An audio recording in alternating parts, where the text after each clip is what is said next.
It doesn't provide comfort, this image, but it does look to eternity. The beauty of that face is so compelling that it really helped me through a very difficult period. So it was particularly hard to say goodbye to it, because it was almost like saying goodbye to my husband again.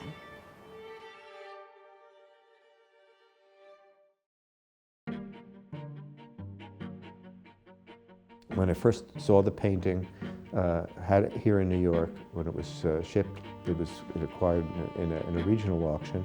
I recognized that there was such tremendous quality visible in what one could see. The idea that I had was that maybe if it were cleaned, that it might be able to be restored to a point that it could be attributed to one of Leonardo's close followers. I've known Robert for a very long time. Robert brought the picture over. I'm a conservator of paintings. You have a privileged relationship with the work of art that no one else who works with the arts does. You have a really kind of intimate understanding of everything about it, how the artist worked, how the artist changed his mind as he went along. I was retouching the picture and I was studying it. There were a lot of changes, pentimenti, of a major sort, which had already been exposed.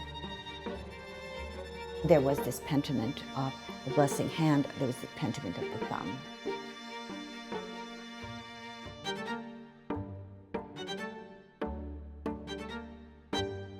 It's a fantasy to find a lost treasure of this sort. One has learned as a kind of a sober person and as a responsible art historian not to allow such dreams to get in the way of an objective looking at the painting. Between the time I first saw it and the time that I really began working on it, Mario died. My husband, Mario Modestini, was a very great restorer. He's really considered, the most important restorer of Italian paintings of the 20th century. There was nobody that I could experience paintings with in the same way that I had with him.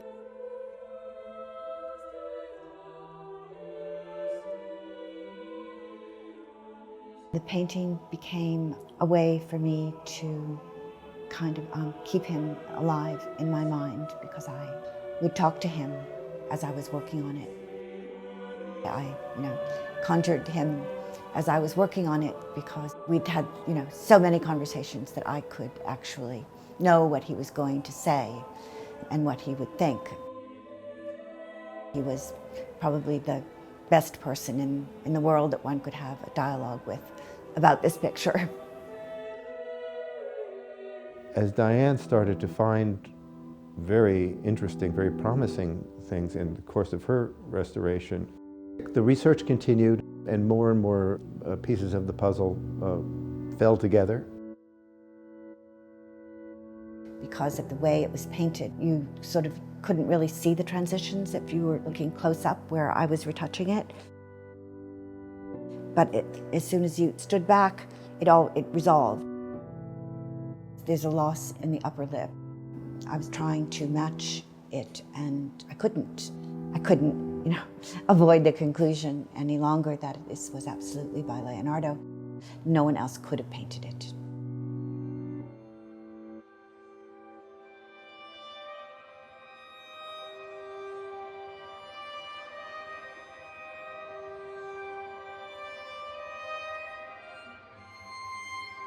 I miss it.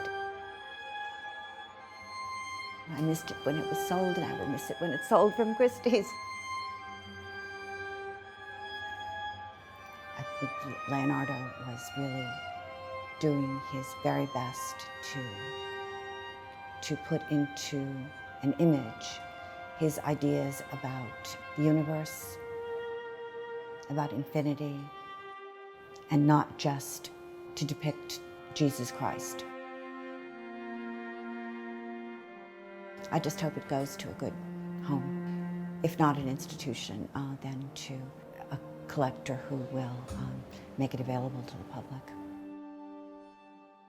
It belongs at a museum with all the other Leonardos.